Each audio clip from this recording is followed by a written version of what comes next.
This is a presentation I've only done once before. It's on the life of Factmaster Joachim Meyer, of course. And it'll be much more interesting if you love Joachim Meyer. And if you don't, well, fuck off. Yeah, that's right. So I've tried to set it up to show where it comes from originally, where it moves to, and going all the way back to the end. So we start with Basel. Oh, I'm kidding. The coat of arms of Basel. This is the city he comes from. It's where he was born, and his father lived there. I'll show you some more details about it. This is a very nice stained glass window.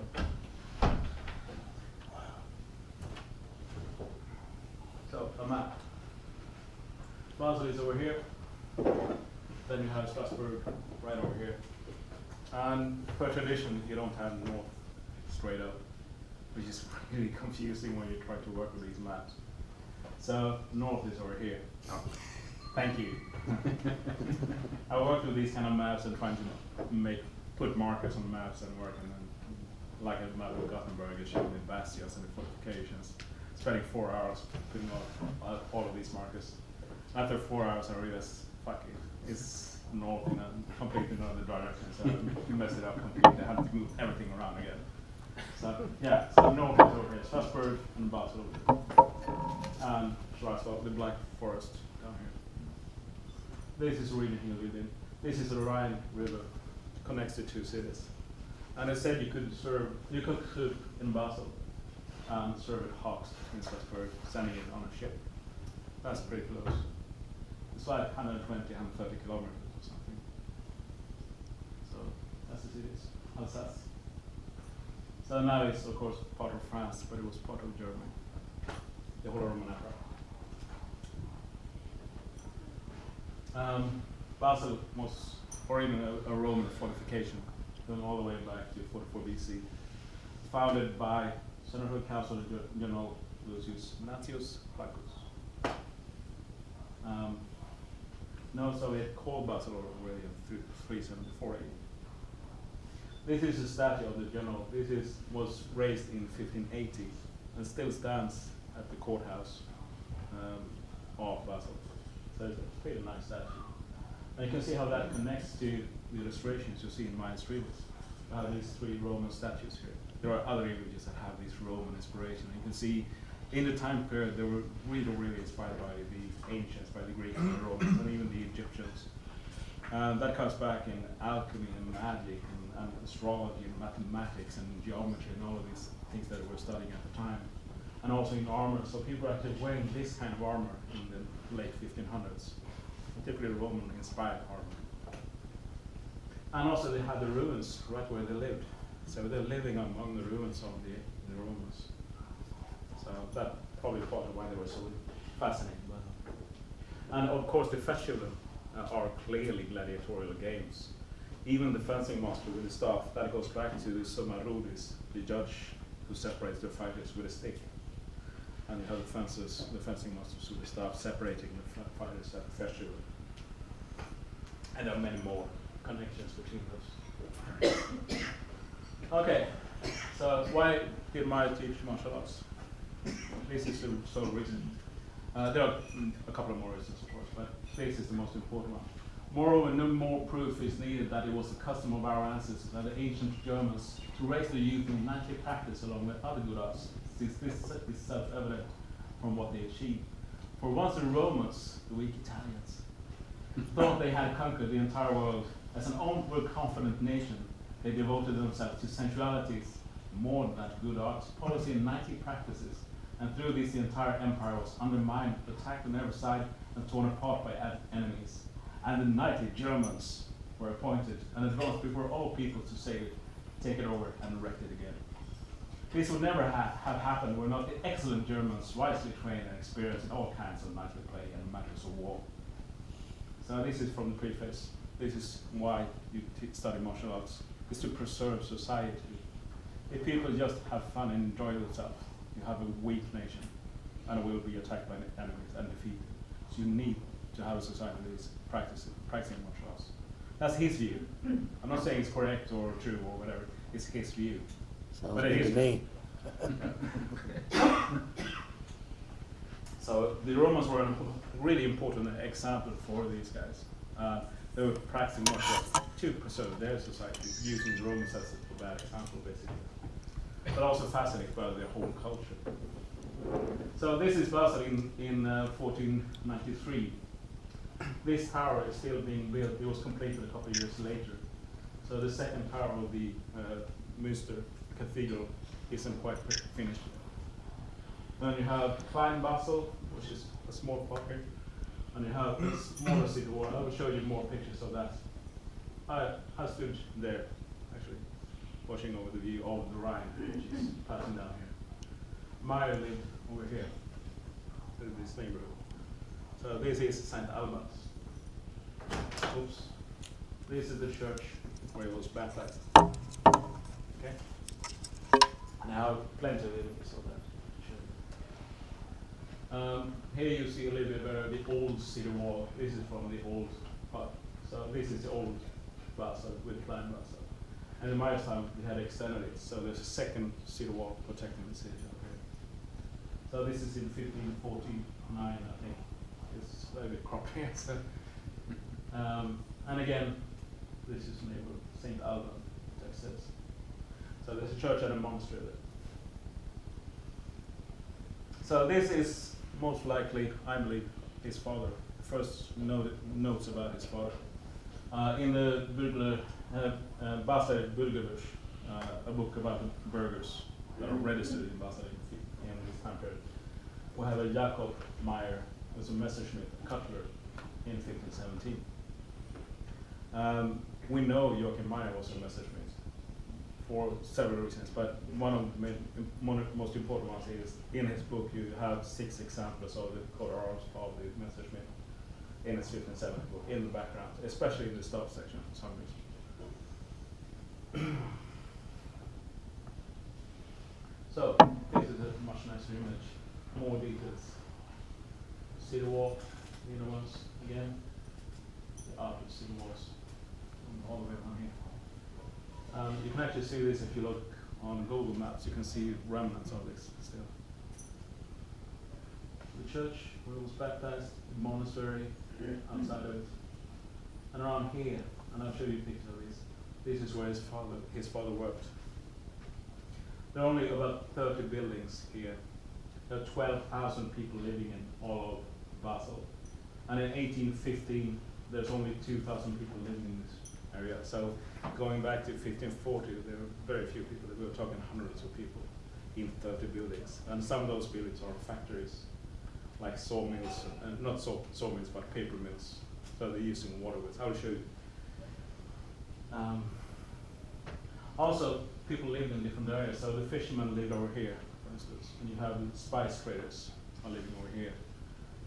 In this area, you have some particular trades I will show you in just a few seconds. Yeah, another picture just showing from another angle. This is my neighborhood again. So this is where I was playing soccer as a kid, running around, stealing apples and stuff. Another view. This is Klein Basel. This is the church and the monastery. And this is the Münster, the cathedral, and the middle bridge. Over here. In this time period, in 1640, something is a really well protected city, as you can see from the city walls. I mean, imagine attacking a city like this. It's a typically Dutch design with the star shapes and the bastions.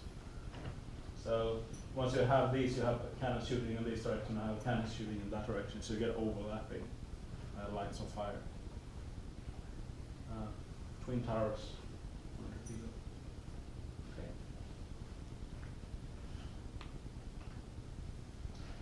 This is a very nice view. This is again the cathedral. This is where I stood, looking over here, and it looks not too dissimilar to this today. But there are modern buildings, of course, but this bit is pretty well preserved, which is really cool. And they have a tradition still that everyone on a particular day jumps into water and swims through the Rhine, no matter what age. The kids, the old people, everyone is swimming gear. They put the clothing in a waterproof bag and just jumps into the Rhine and drifts for several kilometers, which is crazy. So there live like tens of thousands of people in the water at the same time as there are big ships passing through here. Really cool.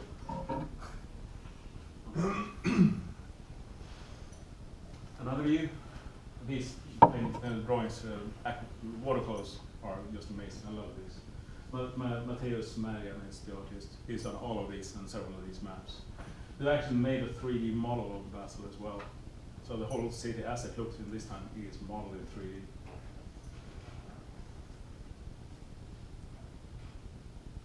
There's a piece which was so cool because this is what it would look like in Meyer's time. This is what he saw. So this is Klein Basel.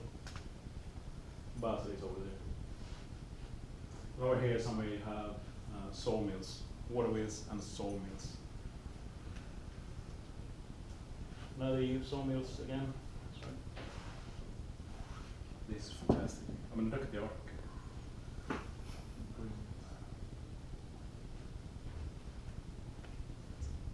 Okay, so now we get into the interesting bits. You have a little loop with water going around here. So you have waterways. You have 6 plus 9, I think, waterways from correctly, arranged in different sets here, connected to the buildings. In Klein Basel, you have the sawmills cutting timber. Here you have different trades. And this is a model right hand side. I was walking around here, the paper mill still exists.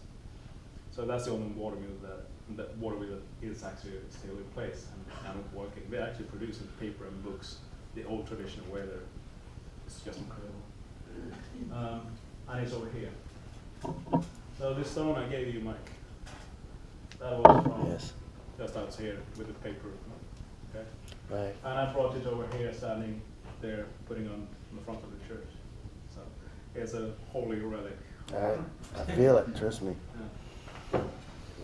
So you see these wheels here. These are the waterways. These waterways are important because of, let me show you, is that image better? You see the wheels a little bit over here. And also over there. Okay. And this is why they are important. The baptismal records of Joachim Meyer says that his father was a paper maker, and that really confused me for a long time because I only found records of Joachim Meyer was a message with a cutler, and that didn't quite match up until I realized this, going to Basel. In that place that I showed you, again, back here, in this place, you have the Wasserfilf, the 5 water trades, basically. Which are these, the cutlers, the armor makers, the millers, the paper makers, and the sharpeners. All of them live and work in the same neighborhood, which is St. Albans. All of them work. So switching trade from paper making or to knife making and vice versa was really easy because all of them lived and worked in these 30 buildings using these water wheels.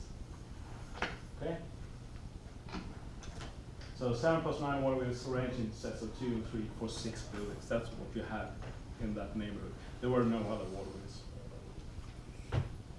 Tobias Zimmer again, one of the best artists. Okay, so this is a view. This is something Meyer must have seen at some point. Looking over the church here, this is the church he was baptized in 1537. That's a really nice view. And Klein Basel again over here, and that's the cathedral. It's a cool picture. Klein Basel, what is that? Klein Basel is a tiny part that is over here on the other side of the Rhine. Little bit. Basel, right, okay. That would be the direct translation. Another view of the church. Unfortunately, they made it pink now, so it's not as cool as it used to be. Yeah. And that's a late image, it's an 1840.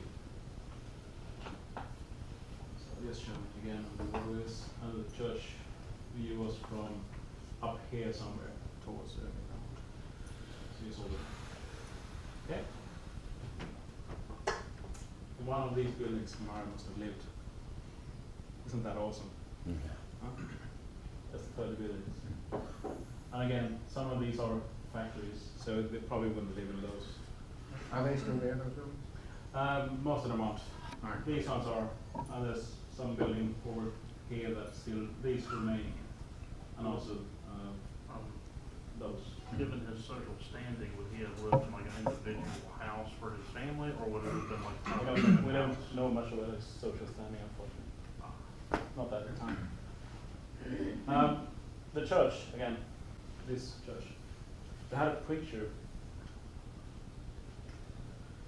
Joachim Meyer, who was a preacher in St. Alban's Church in 1555. We don't know if he was related to our Joachim Meyer, but Joachim Meyer's father was Jacob. And this isn't his father, but it might be another relative. We don't know. It's just another piece of the puzzle.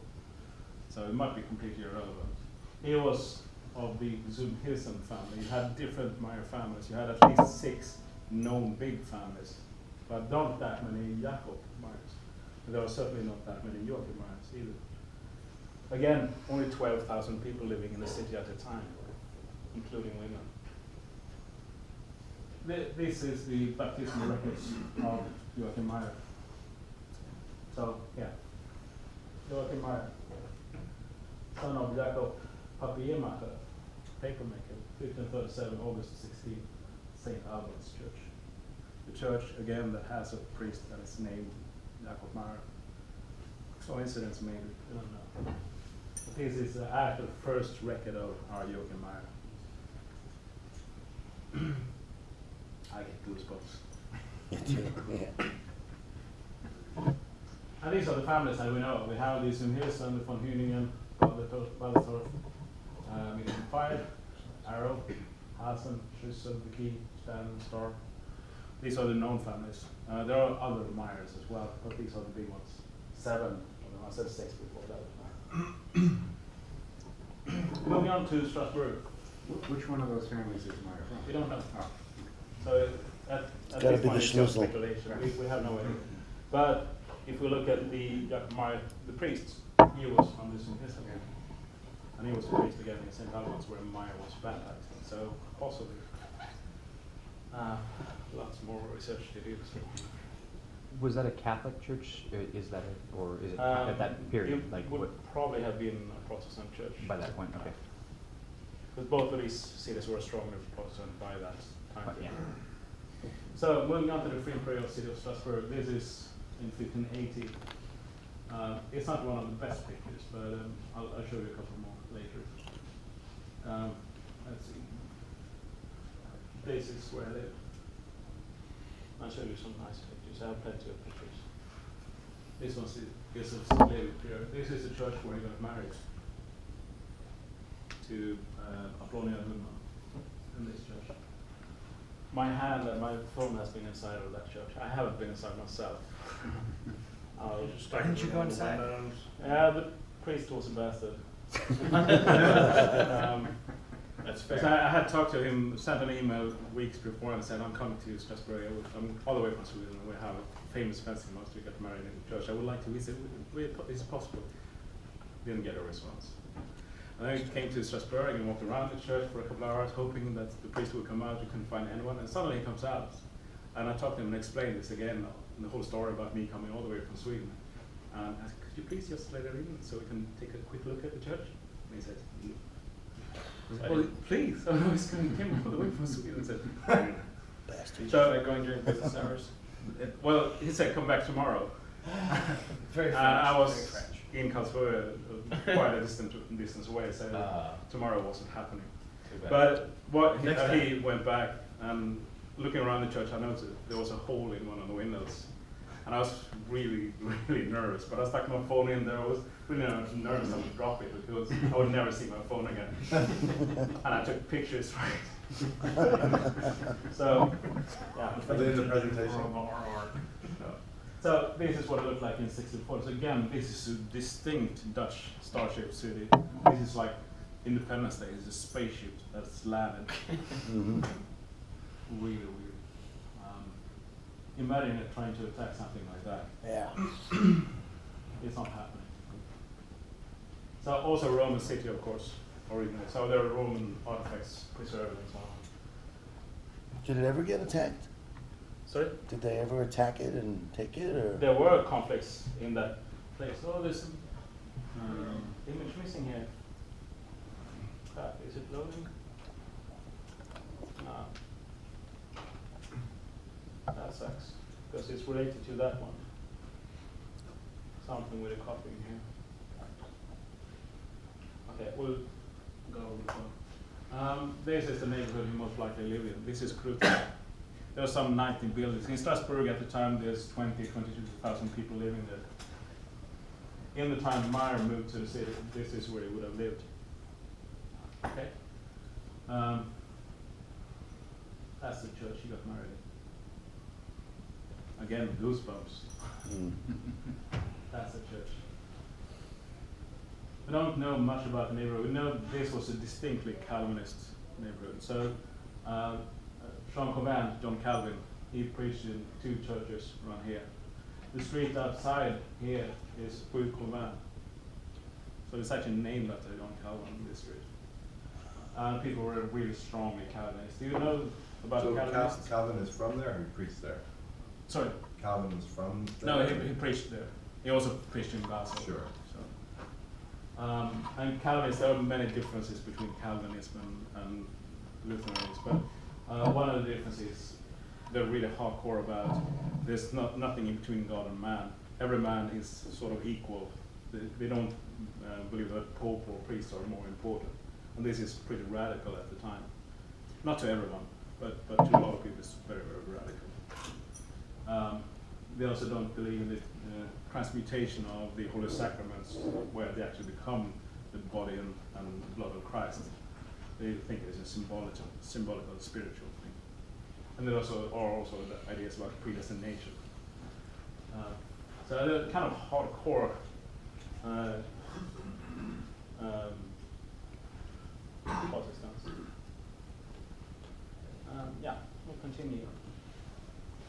This is a later picture, but this is from Krutna. This is what it looked like in the 1800s, and certainly how it looked like in the 1500s. It looked basically the same for 300 years, until modern times.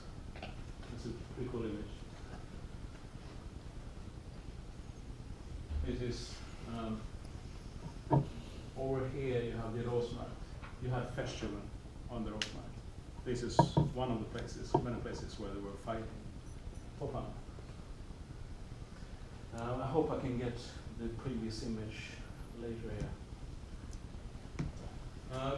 Yeah, I just wanted to show that if you compare this, the buildings there, to this, it's not quite the same. This is idealist, this is Roman architecture. It's got nothing to do with what Meyer was living in. These kind of buildings didn't exist when Meyer lived.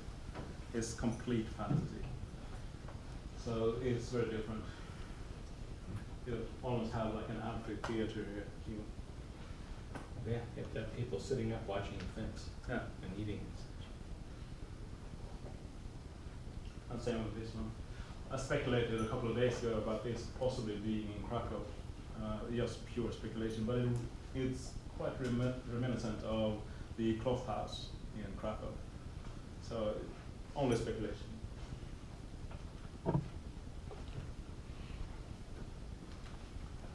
So people swimming in the Rhine, exactly the same as in Basel, but this is in Strasbourg, quite a while ago. Again, from the harbors. You have all of these channels around Strasbourg. You see that on the bigger map. So they have these smaller ships that unload the bigger ships and bring it into town. You have these cranes.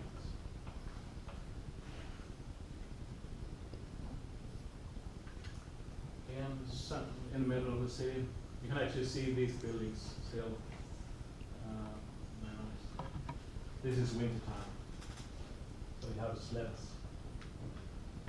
Over here.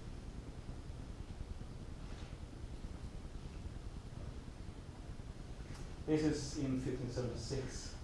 This is a big shooting event in Strasbourg, so it's after Meyer's death, because he died in 1571, as most of you probably know. So it's after his time, but shooting was a big thing all through his time period. If you look at Joachim Meyer, for instance, who we know was very interested in the fencing, he was even more interested in the shooting. That was a hot thing in the time period, not fencing. Shooting was more interesting. So we had these huge events where you there was a lot of drinking and shooting and gambling and whoring and just having a great time. All the aspects. Just like here? When you say shooting, you mean what kind of? I can see types of notes. So you can actually see bits of this in the pictures. We see targets over here and people standing in line waiting, audience watching. And usually there were a festival in combined with these, so you have that as the same event basically. Okay, so we also know he married a widow in Strasbourg. This is all the notes about this. Joachim Meyer from Basel, Messerschmitt. Romeo Ruhlman, widow after Jakob Wickau. 4th of June, 1560. Okay. So these are the first official notes in Strasbourg of Joachim Meyer. We have we know he comes from Basel, we know he's a cutler, we know he marries a widow, who's also a widow of a man who was a Messerschmitt. By the way. I think the battery might run out soon.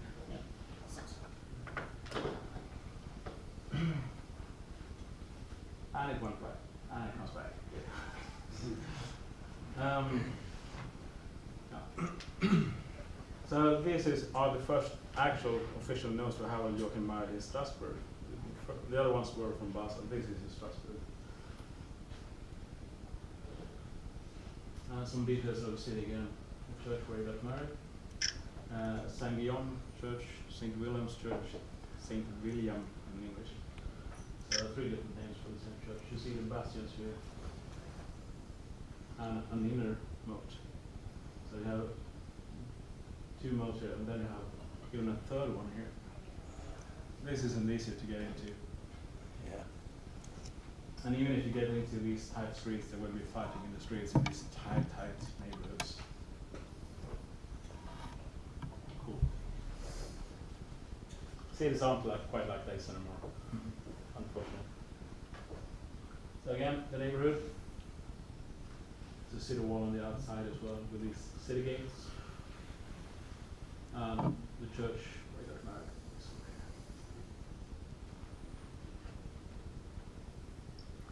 And of course, that must be Meyer himself. Of course. This is my scary picture inside of the window. I took more pictures. That is what the church looks now on the outside. This is the inside. Where's the baptistry located? Well, the tricky bit is that parts of these, the church was rebuilt, so it's that front that didn't actually exist in Meyer's time. If you look at this picture, you can see it's just this, and they extended the church. So I'm taking a picture from here, and I'm sort of towards here. Oh, that's when it was married in. So it's married in that bit, not the front bit, not this bit. This didn't exist, there's not a piece that's back here. So you can actually see that, but it's over here. But that jerk priest wouldn't want you to check it. Too bad. Okay, quick camera. Okay, now this is him.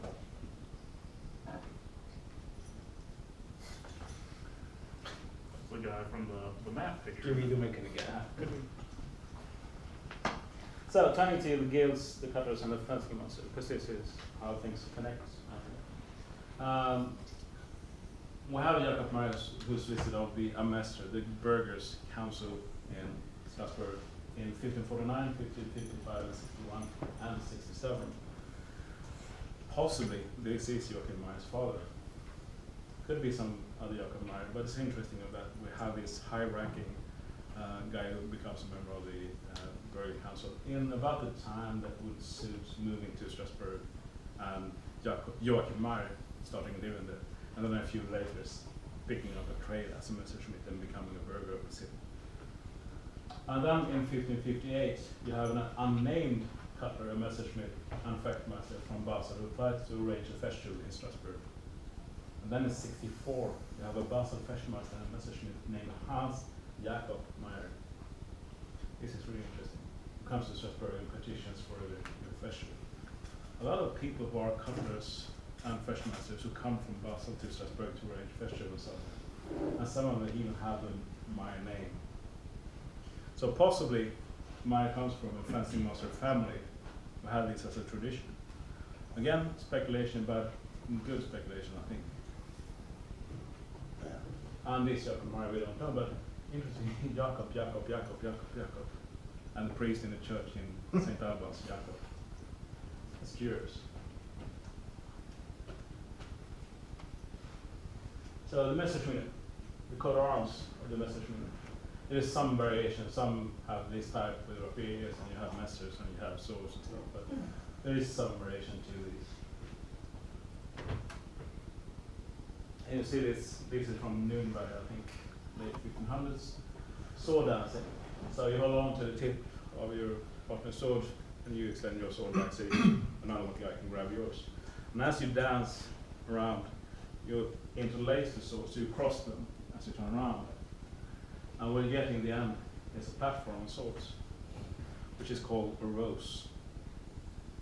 So you have two roses, and fencing masters climb up on those, and they do a sort of symbolical fight up there. This sort of symbolizes a fight between winter and spring. And in another variant, you also have a jester, a fool, who is caught with his head in between the swords. So he's got swords over around his neck. And he's the fool of winter, basically. And the coat of arms are the message we know. So fencers and cutters are sort of like that, and close together. There are tons of images like this. Yeah, you still find, sharp objects. Yeah. but, and you can still find, if you guys really want to see what it looks like, Morris dancing has Yeah. many similar, like. And also you have the same thing in, what's it called, Morova or something in Croatia. Yeah. There's an island, and they actually carry the second when they do the sword dancing. Yeah. They look exactly like the second. They do strikes together even. So it's really Yeah, interesting. Morris dancers will strike, they'll still make the rows, Yeah. it's very interesting. Wow, that is. This is from Meyer's book. These are the coat of arms that are in his book. There is some variation. Some are more meso-like. Some are rapiers. They're not exactly the same in all of them. This is much more meso-like, for instance, and that one.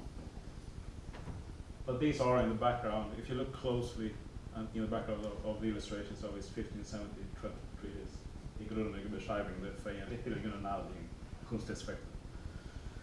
That's the title. You find these images. So the guilds. I've talked to some people about this before. You had two fencing guilds. You had the Marksbrüder, which are these guys. Their symbol is the lion of Saint Mark, the winged lion. So he is actually praying to Saint Mark, the evangelist. The Freifächer, they come around later. These guys are founded in 1478, I think, the Marksbrüder, founded by the emperor. They're licensed to teach fencing masters.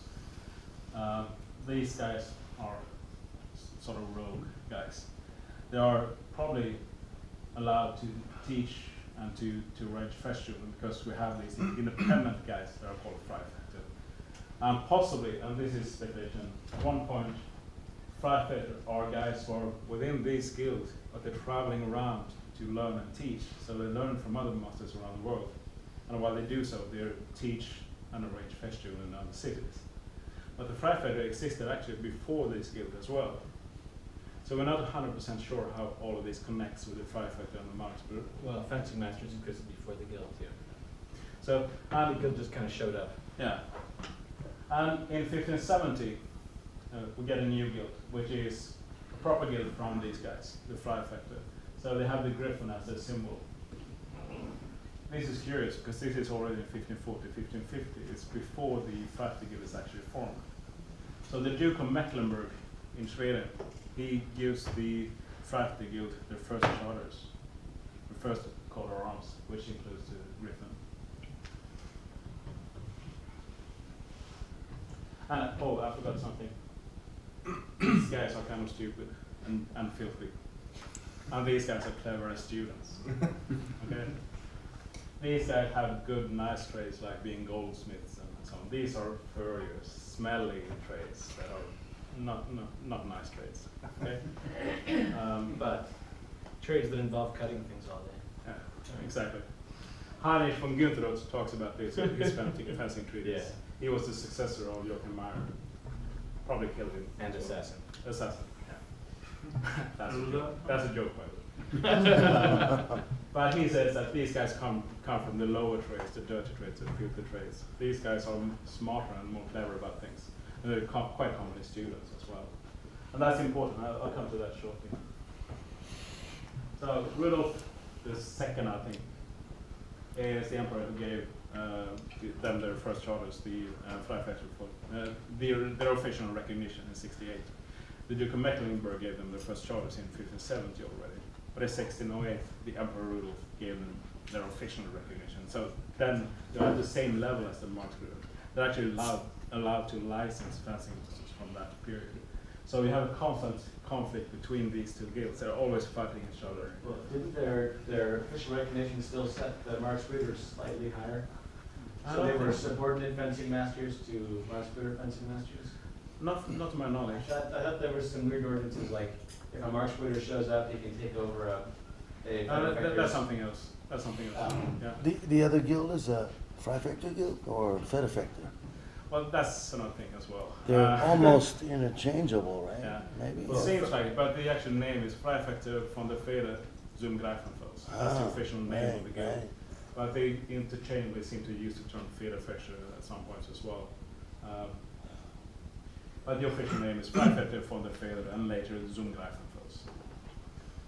He was a Catholic, like all of the emperors. All of the emperors from the 1400s until the late 1700s were Habsburgers, from the same family of the House of Habsburg.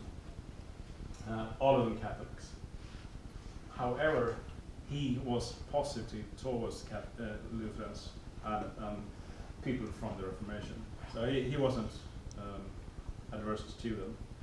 His father and all the people around him in his family were really upset about that and worried about where he was going. But he was actually kind of good with the Calvinists and the Lutherans. So, and that is of course interesting because you have the Freifector who were commonly Calvinists as well. So there are many interesting aspects. So this is one of the most interesting images I've found. This is from the University of Tübingen in 1629, I think, 1628.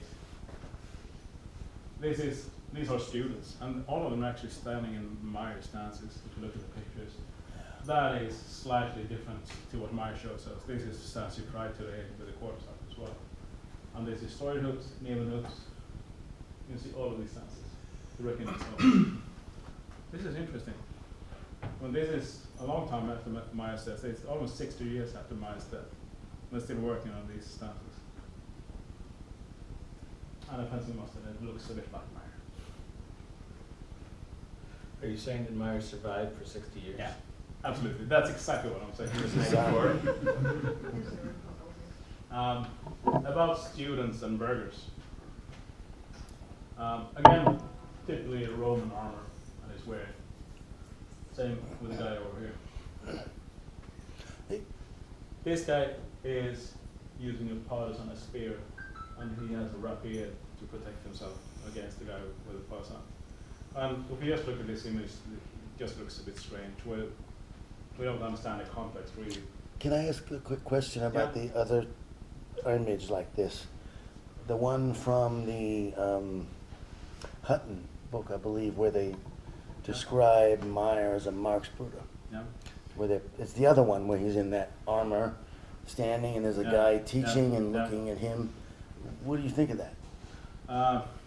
Is that? Well, I you think he could have been a he was a Marksbrüder at Marksbrüder? one point. I'll get back to that later. Okay. But I think he was a Marksbrüder at one point.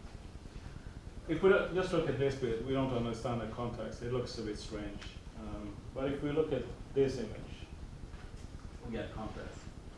This is 1640s. This is in Strasbourg again.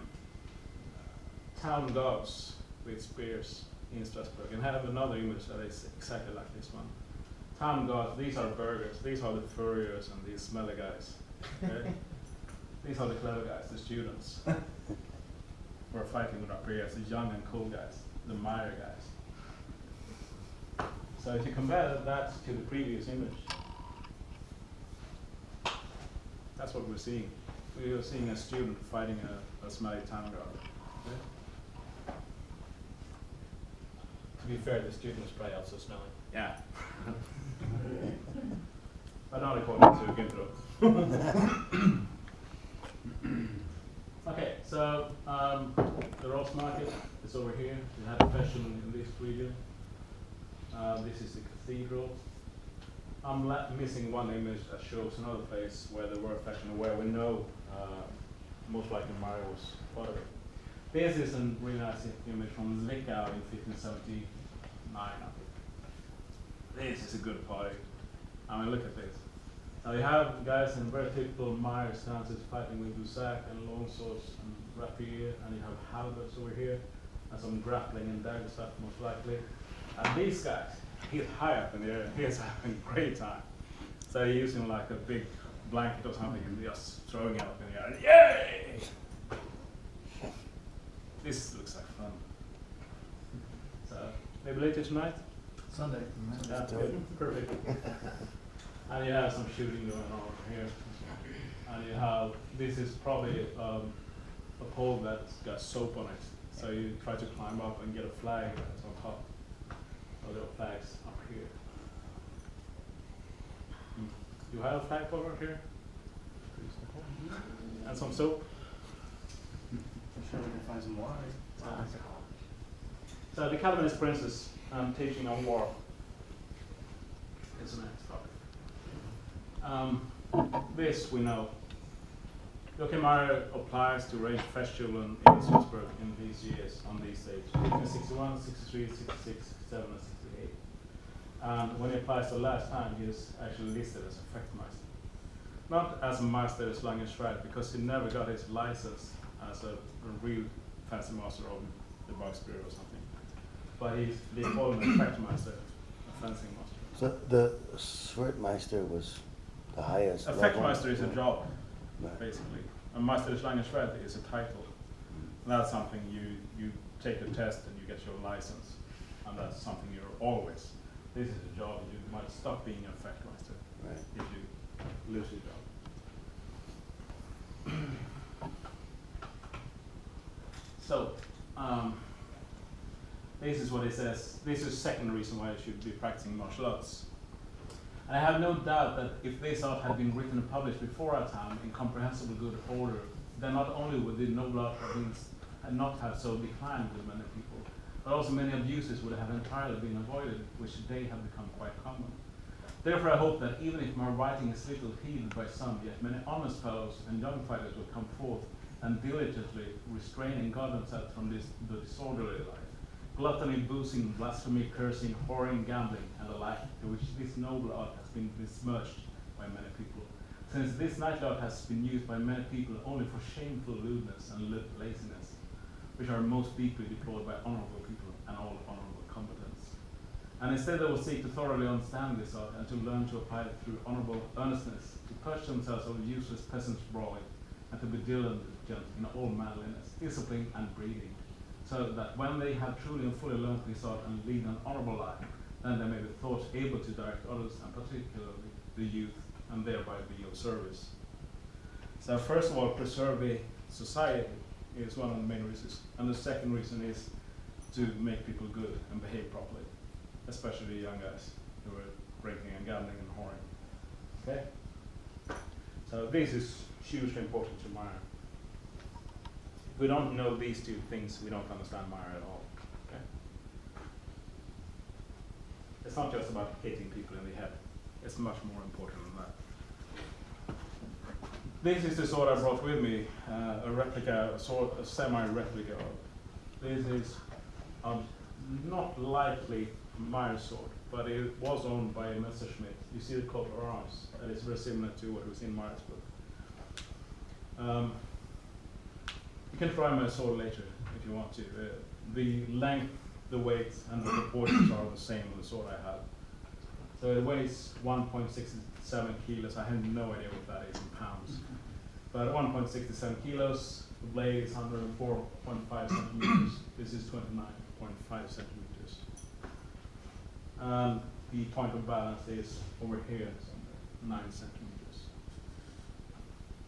So it's a good replica, a decent one at least. Very, very nice one. The whole blade is engraved all the way down over here. You have another coat of arms up here, which is again the Cutler's Guild, the Messerschmitt. So you see kind of the source here, and you also see a line figure.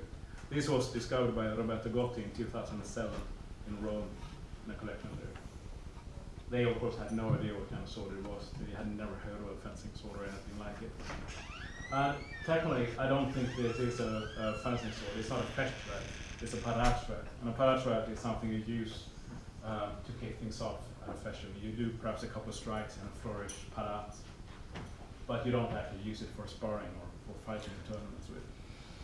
That weapon, from what I understand, had quite a bit of usage on it, though, huh? But again, a couple of strikes every now and then, but not every day for regular sparring. So even for the tournaments. temper- But there are marks on it. There was 3 sets in it, Yeah. and edge damage. So. But if you do something like on the platform assaults, the roses, and you do a couple of strikes, you will certainly get nicks in it. But I don't think it was ever used for proper Festschule fight. No. Yeah, it's super neat. Probably why I never broke it.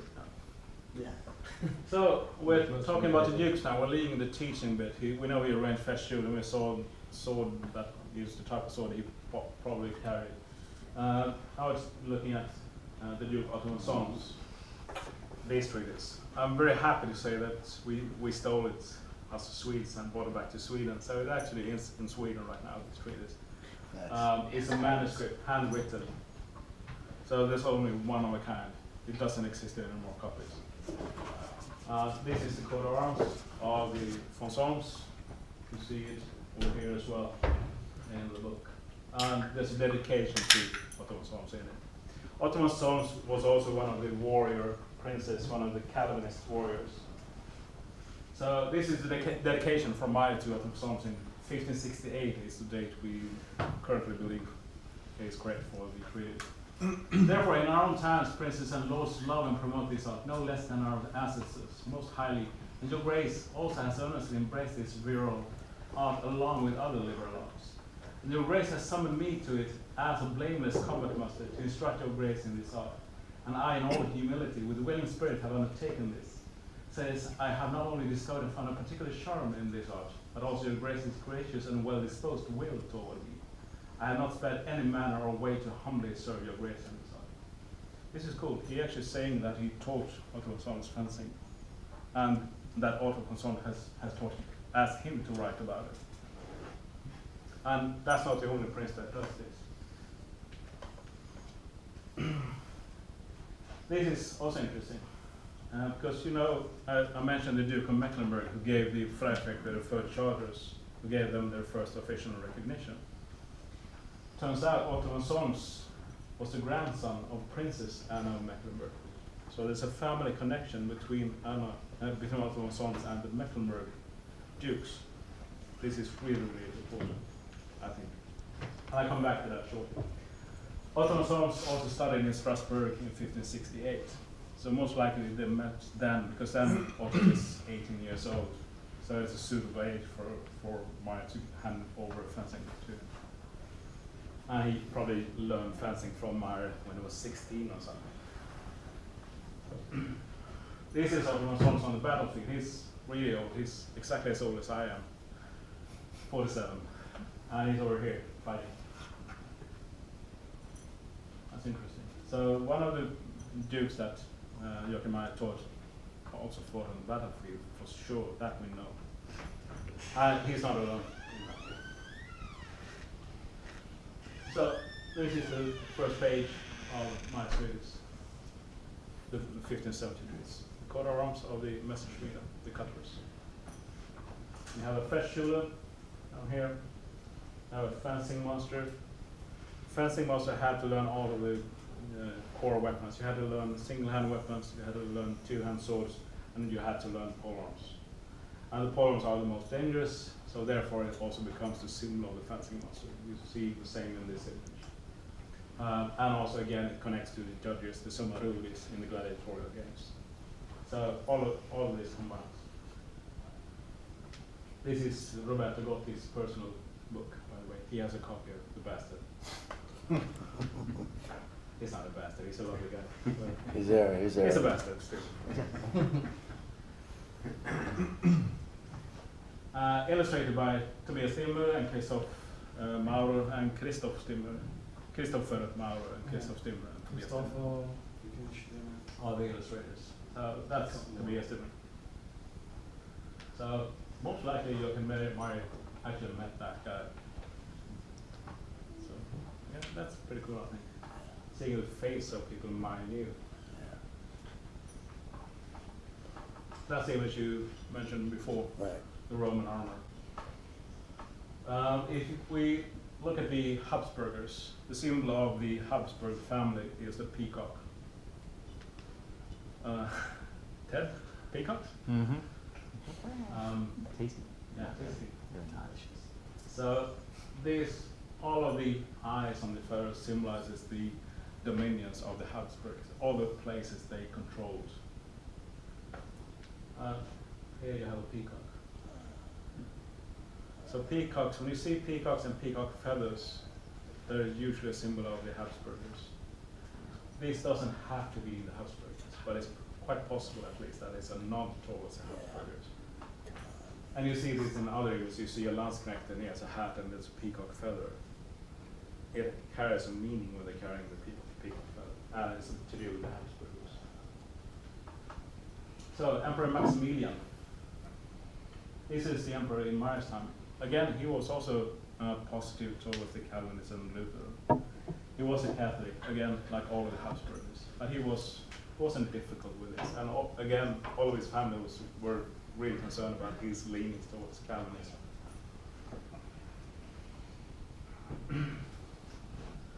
Johann Casimir Falstaff, one of the closest guys underneath the emperor at the time. This is who Meyer dedicates his treatise to. He says this to him. Then, since gracious Prince and Lord, I have thought and intended to show my due service to the common fatherland in this, with such little talent as the Almighty has graciously allotted to me. And to speak without vainglory, I have not only learned the praiseworthy and knightly art of combat from skilled and famous masters, but I have also now practiced it for many years. And I have instructed young princes, counts, lords, and nobles in it. I was graciously and kindly requested by your kind princely grace on many occasions to write up this praiseworthy art of combat in a sound order and publish it openly through the press, and to let it come to light for the use of many people of our nation. This is really, really interesting. One of the top dogs in the Holy Roman Empire, right underneath the emperor, has at many times asked Meyer to write a book and spread it openly, printing it, so everyone can learn fencing. So that sort of indicates Meyer wasn't just anyone. One of the most important people in the Holy Roman Empire asked Meyer to make a book and print it and sell it. Interesting.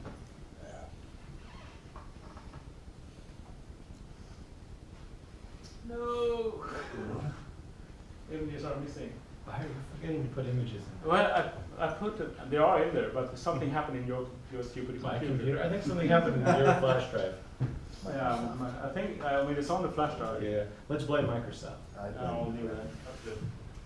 The image here shows Johann Casimir on the battlefield outside of Strasbourg in 1576, leading 4,000 troops in the wars of Catholics and Protestants. Can you send that to us later? Yeah, sure. So it's a cool picture. It's actually the picture I gave Kevin a couple of years ago. Oh, right, So okay. he has it framed, Nice. an original. Nice. Okay, so this is the last book he was writing on that we know of. The book he was writing on at the time of his death. Faktbuch sur oss und Fuss. Joachim Meyer, Flyfötter zum Strasbourg. That's the signature. We're not 100% sure that is his actual handwriting. Could possibly not be as well. But this is part of what he was planning for the front page to look at the first pages. This is dedication to Count Heinrich von Eberstein, another Calvinist prince at this time period.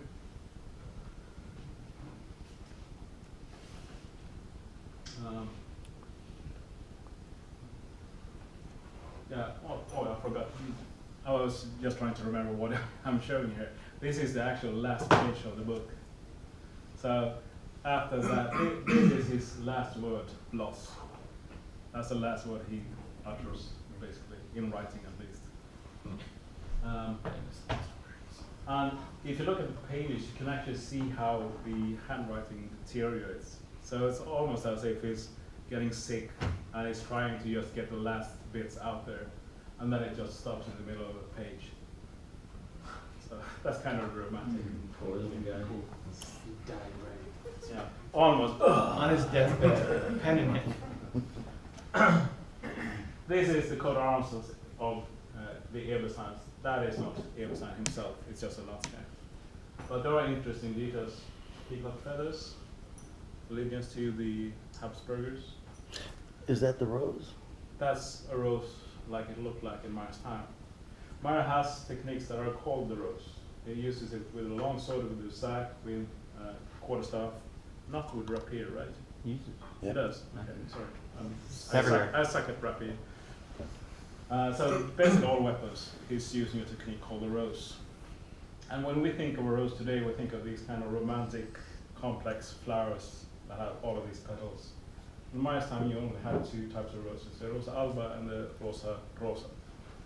And they look like this. And this What is was the also first what thing you said? they combine into the Tudor rose. The Tudor rose, borrowed from the House of York and the House of Lancaster, a red and white rose, and put them together, you get more petals. But again, this is what a rose looks like. Martin Luther has a white rose, instead the Eberstein has a red rose. So when you think of the rose, Meyer says you cut in the shape of the petals of a rose. You have to think about these shapes.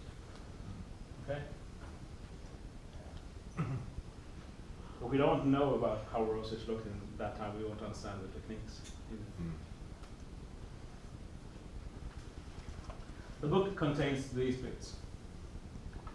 And that's also interesting. First of all, before this, when he talked to Johan Casimir, he says he's traveled and learned from many other fencing masters. And he also had read under fencing masters, fencing treatises.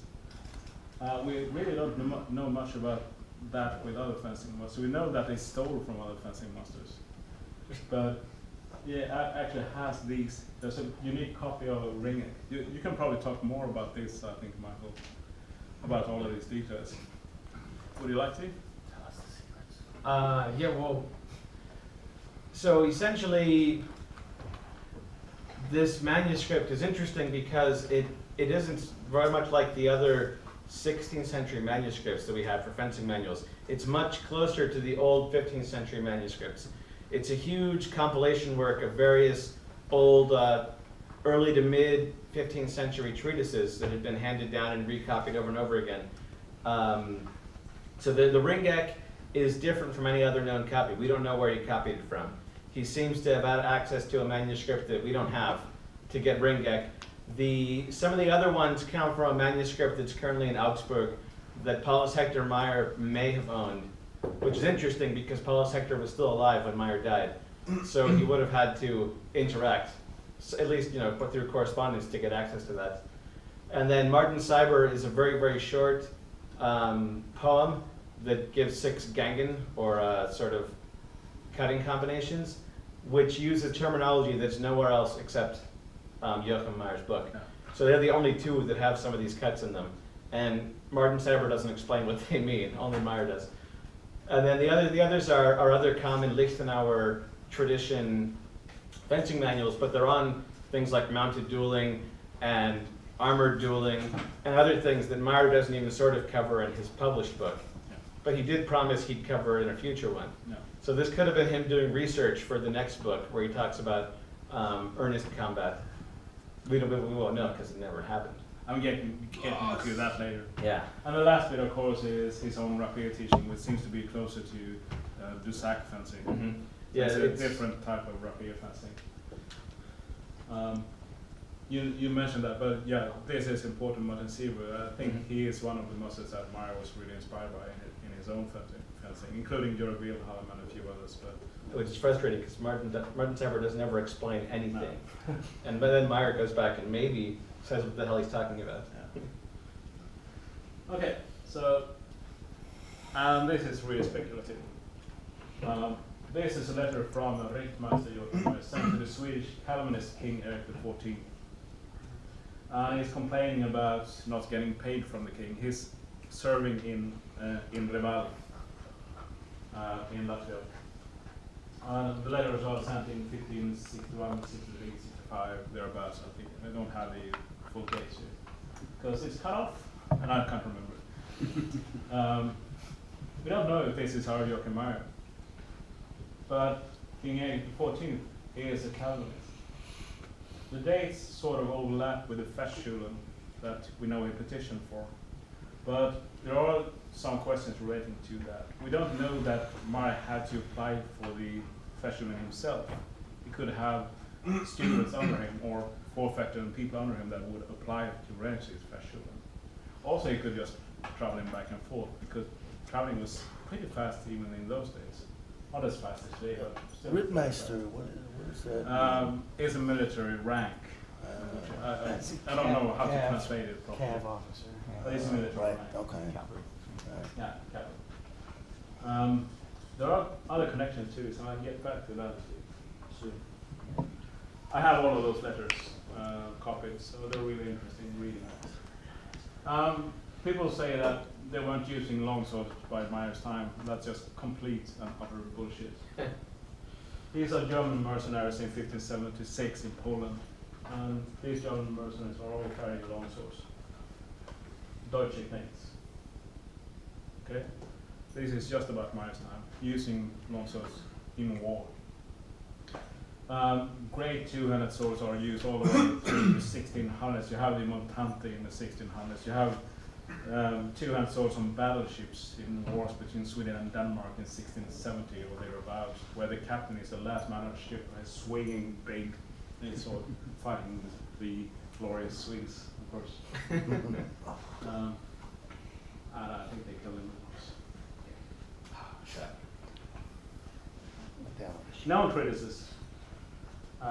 We only have these. The one that's dedicated to Ottoman Psalms, which is very similar to the printed book, Grundläggande beschreibning the Frihetliga Norling Kustes. I've practiced so much. Dedicated to Falska, Count Palatine, Johan Casimir, Tom Timmer. And then you have the third one, which he was writing at the time of his death, dedicated to Count Heinrich von Eberstein. We also call it the Rostock Treatise because that's where that. Sorry, do you know why he dedicated it to Heinrich von Eberstein? Not really. Because he seemed to be, working for Johann Casimir at the time. Yeah, well. Wait, no, sorry, I lied. Mecklenburg, right? Yeah, he was working for the Duke of Mecklenburg, sorry. Yeah, well, Suggestion, just I was reading the shooting screen. probably, perhaps, trying to get money from different places. We don't know. Was he looking for a better job than Mecklenburg? Who knows? No, just because he dedicated it to it doesn't mean it wasn't. Yeah, it was yeah, no, never no. released. He probably was like, I got one for Mecklenburg, and I got one for Eberstein. Whoever's gonna go first. What was the one with the color pictures in it? I thought that was 1560. That's the trick of it. Because then it comes to this, the lost treatises. Yes. Interesting stuff. So, Thales is a treatise that is lost, dedicated to Hans-Jürgen von Beldens. Also a Catholic, he even built a Catholic city outside of Strasbourg, which failed, but he tried. This treatise is displayed in 1869 and also in 1882. That late. And it's actually described in a Finnish antiquarian magazine in 1954. So that late, they know about it, but certainly exhibited in 1882. That late. So what happened to it? Where is it? We don't know. Private collection, perhaps somewhere. Really? Did the- Could possibly still But be, huh? it probably still exists. Unless it was burned up in the Second World War. That's what I'm thinking, First World, Second World War. No, that wouldn't work. 1882. I'll say, 1882 is the yeah. last display of it. This is just a description in a Finnish magazine. And it talks about 54. color images and so on. Soviets carried a lot of stuff back to Russia too in the war. Yeah. Never And to see then- again. This is, again, interesting. If you think about the letters I showed you earlier, this is the lost treatise. He married Prince Anna Maria of Vasa, which was the daughter of King Gustav Vasa of Sweden. And she was the half-sister of King Eric XIV, who Rittmeister Joachim Meyer sent letters to and was employed by. So we have a connection here between these people and Meyer, and also these people and King Eric XIV, who was connected to Rittmeister Joachim Meyer. That doesn't mean that Rittmeister Joachim Meyer is the same as our Effectmeister Joachim Meyer, but at least there's another link here, which is interesting. Cool stuff. And again, he built this Falsburg. It's just northwest of Strasbourg, and they built it in 1570, a Calvinist city. Interesting. Lots of Calvinists here. And this is really interesting. If you read the 1570 treatise closely, he says these things. Now, what is further necessary concerning these devices, I will present and teach at length in another place, and also concerning unmatched weapons. Now, everything else shown in the images is inherently clear. Therefore, since I will wrote more fully in another place, I will let it be here for now. Although I originally intended to lay out and present for every device its particular counters, yet I have thought it best to defer this here, particularly since I have presented and described many fine devices along with the counters in my second book, which, if I had the time not to mention the skill to do it, will get you to print. Didn't have the time. He's talking about another printed book that he has written a manuscript for. Fuck me. One day. So it did exist. So it did exist. He actually wrote another book that he was planning to get into print. And it's not the same as the other ones that we're looking at. It's something else. Yeah. So we're getting close to the end of the presentation and of Meyer's life. This is, in 1870 he becomes the treasurer of the Messerschmitt Guild of Strasbourg. I don't know who discovered that, possibly Olivier Dupuy, who lives in Strasbourg. But it's data that we have floating around here somehow. The same year I'm not going to say it again, was printed, his 1570 book. He possibly also visited the Diet of Speyer, which is a meeting for people talking about religious issues, basically. And the Duke of Mecklenburg was there, Duke Johann Albert of Mecklenburg. So possibly Meyer actually met him in Speyer. Speyer is just, I think it's 100 kilometers north of Strasbourg. It's pretty close. So it would be a far distance to travel. The Duke of Mecklenburg is the one who gives the Federeffekter, it should actually say Federeffekter von der Feder, som first, their first official recognition, the charts and the coat of arms. Although, like I said, they don't get the official royal privileges by the emperor until 1607. But the Duke of Mecklenburg is interesting here because he also had connections with Otto von Solms that Meyer dedicated his first treatise to. Roger. Was that before Meyer's death, if they got the official charter? Yeah, it was. So that's in 1570, and Meyer dies in 1571. Alright. So again, the Duke of Mecklenburg, Otto von Solms was the grandson of Anna of Mecklenburg.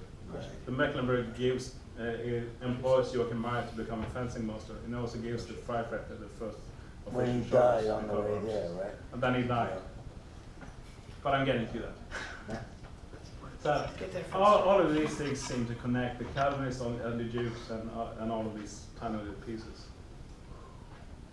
And possibly even King Eric XIV of Sweden and Gustav Vasa and all this stuff through Hans-Jörg von Baldens. Schwerin, the sacred place where he died. So that's it. And the castle is over here.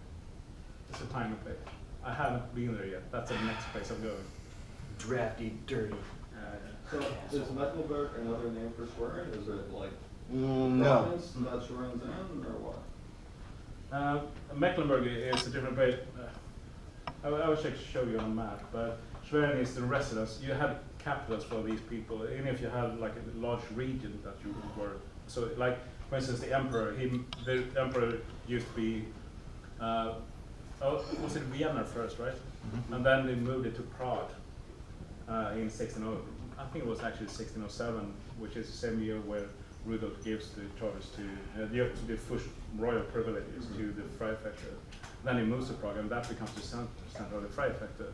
So these residence cities, the capital, so to speak, they move around for political reasons. Schwerin was where they would hold court during certain times of the year. Okay.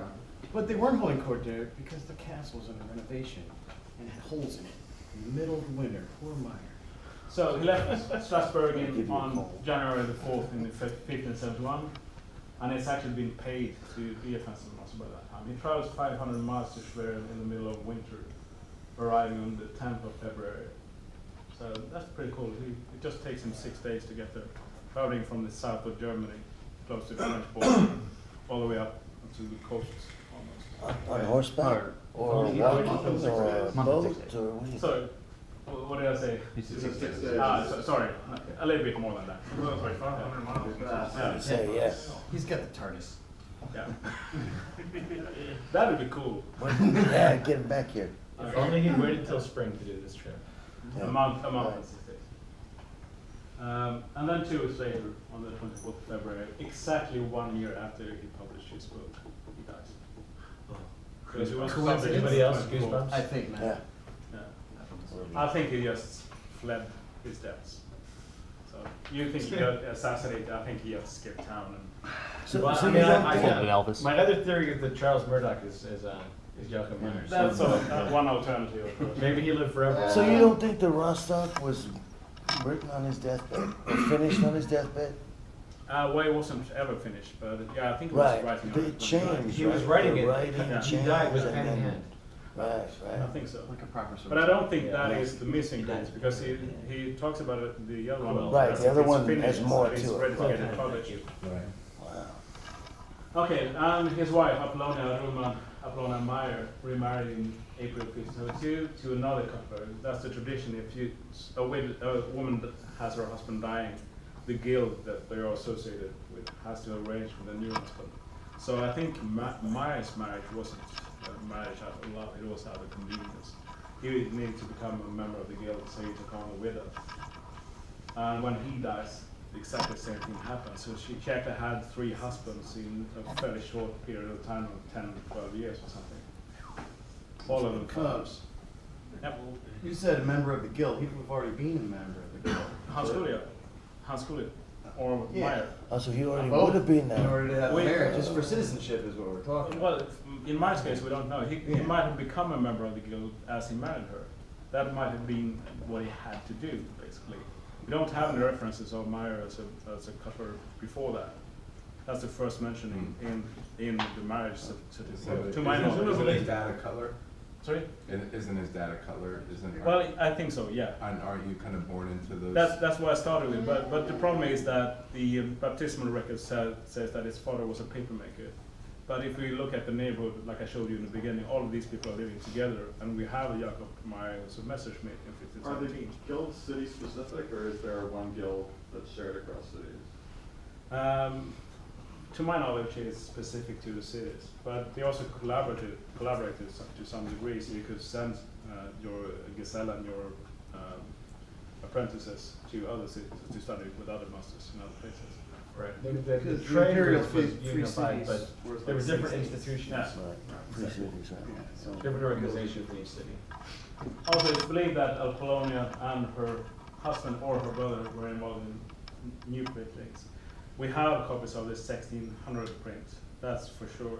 It is said that there are copies of 1610 and 1660. I've never seen any of those. I don't buy it. No, I only heard it said.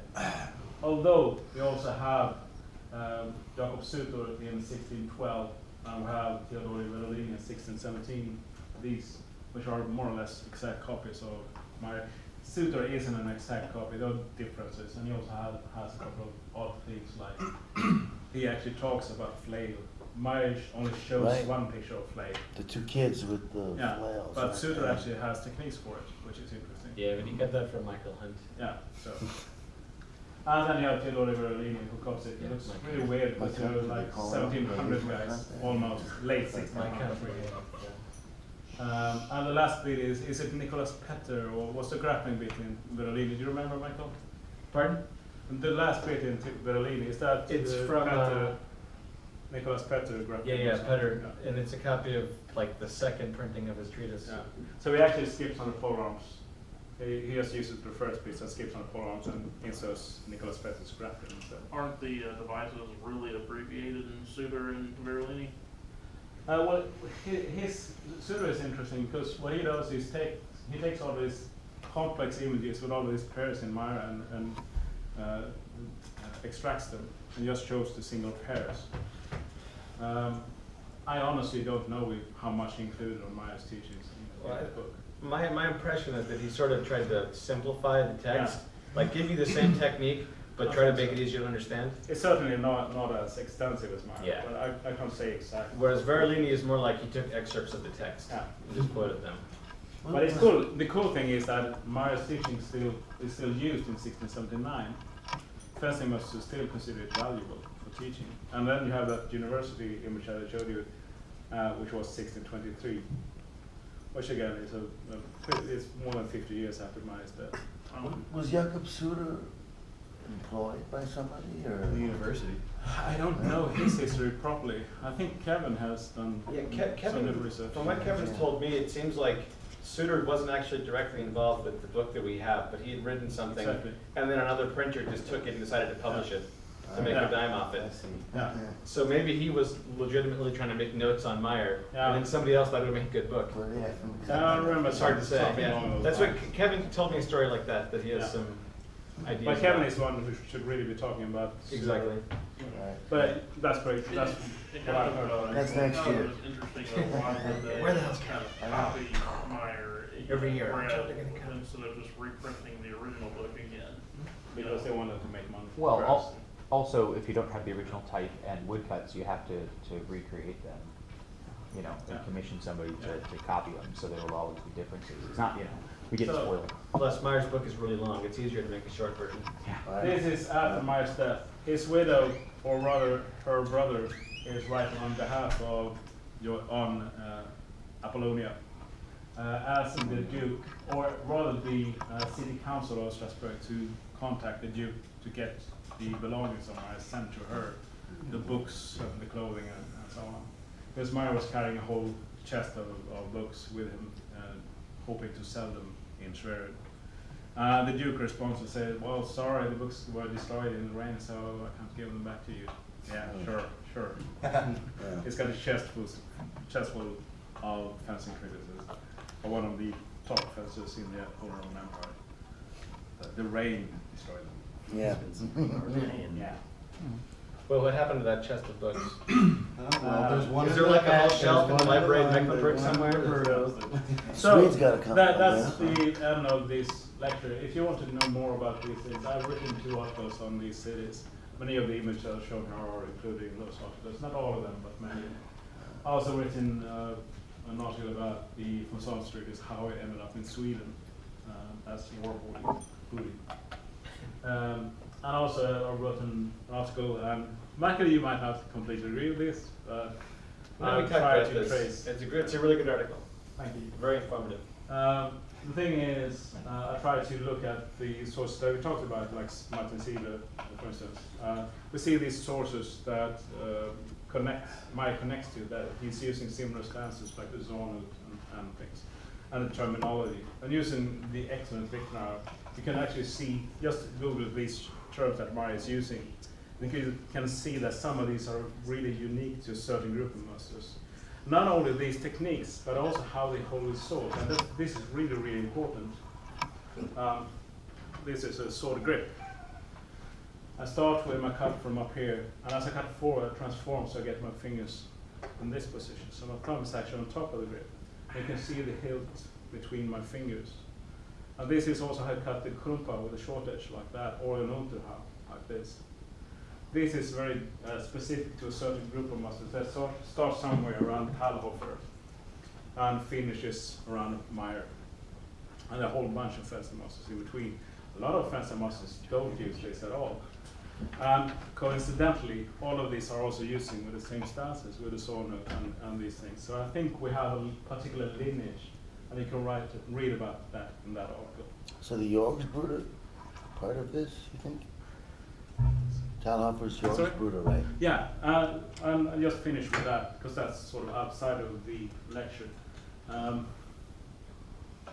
Where did Meyer get his training from? Of course, he traveled. One of the pictures that I don't think I showed you that. It says in the last book that he traveled and learned from fencing masters in Italy, and Napoli, and France, and Germany, and Spain. He doesn't name them, but he names the countries they came from. And that's in his last treatise. He also mentions in the 1570 that he traveled and learned from many foreign masters. So certainly traveling was one part of it. He learned from foreign masters. And you can see some traces of this, I think, in his fencing with his thoughts on provoker, taker, hitter, which seems to connect to Bolognese fencing. If you look at the illustrations of dagger, that's, in my opinion, clearly connected to Marozzo's illustrations. Although that might be the artist's work and not Meyer's. But there are at least connections in the illustrations. If you look at his 1570 treatise again, and you look at the Dusac section, there's a poem there that rhymes, where he talks about how to fight the Dusac. This poem comes back 19 years later in a book on the Marksburg traditions written by Christoph Rösner. It would be really weird for them to take something from a known Freifechter, which is supposedly from another guild, if he was a member of the Freifechter Guild and a founder. More likely they took it from the Marksburg tradition. So Meyer was actually taking the poem from the Marksburg and using it in his book, I think. Although he changes a bit and says at the end, Meyer tells you so. So he adapts it a little bit, but I think it was from the Marksburg originally. And there are other indications like this. Adding to that, we also have the many Jakob Meister, Messerschmitt, and Fechtmeister that came from Darmstadt to Strasbourg. So possibly there's also a family tradition of teaching fencing. That was certainly common for many, many hundreds of years, where you had the trades staying within the family and brought from father to son. Not just regular trades, but also fencing, of course. So yeah, I think he might have been a martyr, but I also think he was instrumental in creating the Freifechter Guild. So Freifechter was possibly a rank or a title across multiple guilds, right? It's tricky. I think a Marksbrother could become a Freifechter at one point, but that probably just meant traveling apprentice. So you were allowed to travel. You were free to travel. Right? You were free to travel and learn from other fencing masters, because traditionally you were stuck with one fencing master. You weren't allowed to learn from others without permission from your fencing master. This is how, for instance, the English company meisters worked. Studied fencing for, in the beginning, roughly 15 years with one single fencing master every day. That's what it took to become a fencing master originally in England. And it was probably very similar in the horror. And then you could travel. I think possibly that is what a Freifechter were in the Marksburg. It wasn't technically a rank, it was just something you could be for a while, traveling around. And then since you were pretty high up at that point, you were also allowed to teach and arrange Festschulen, but only underneath of the Master's Langenschwert, which you asked about earlier, which is in Hans Sachs, I think. So they mentioned that if you have a Freifechter and you have a Meisterless Langenschwert, the Meisterless Langenschwert is always above the Freifechter. And then later, these guys were sick of these old Marksburg, because there's also a conflict of in Marksburg being Catholic. They come from the old tradition of keeping the fencing secret, which is exactly the same as the Catholic look at the Bible. The Bible is in Latin, it shouldn't be in any other language. The Protestants want the Bible in the people's language in any country, so everyone can read the Bible. You don't need priests to tell you what the Bible says, you can read it yourself. This is really revolutionary. And it seems as if the Freifechters are working towards something similar. They want everyone to be able to read a book on fencing. There are very, very few books. It also seems like the Marksbrüder were trying to avoid having too many licensed fencing masters at the time. Yeah. So if you might have to wait your turn for quite a long time before they would allow you to test. and they were fed up with that. All these people waiting in the I think ranks. that's one of the reasons. The Bible was Freikunst as well, huh? It was a free art that, Well, eventually, yeah. But Yeah. the thing here, what Michael is saying is one of the major reasons. I think there are more reasons, but Smells like sweat balls. yeah, there are also sweaty balls in that's, here. these guys. That goes on the tape. by the Sorry, way. Christie. Yeah, It's thanks for putting that on documented. tape there, buddy. However, looking at the rank here and stuff in the marks bureau,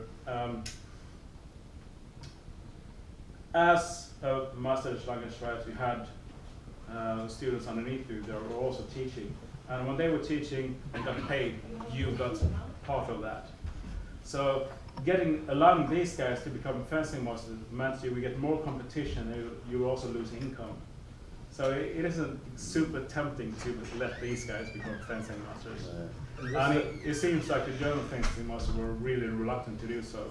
In You see the this in- English system, it was different because then it was corrupted and they got paid to license people, and they got bribed. So they at the end you could just get it instantly like that for a pack of cornflakes or something. But from what I understand, this conflict occurred in a lot of German guilds in this time period. Yeah. The same thing where they were bottlenecking that. Yeah. And a lot of, Yeah. there were lots of breakaway guilds that are sort of like the Federfechter. Yeah. Where they're trying to So correct again, you have competition. these old guys who are Catholics who don't like the new stuff and want to keep the money to themselves, and they don't like the foreign Italian rapier thingies which are stupid and ugly and dishonorable. And the young guys, they are feeling pressed down and they want to fight with rapier because it's a cool weapon. So they say, in the end they say, well, fuck it, we're starting our own guild, and they started Trifecta from the failure, I think. So it was kind of rebellious. It takes time, but they get the Calvinist support for this. That's where the guild comes from. Calvinists and students and all of these things combined. And the young guys wanted to spread knowledge openly. And I think that connects pretty well to what the Meyer Guild actually stands for today as well, which is cool. Thank you. Okay, that's it for me. It's really hot in here. Thank you, brother.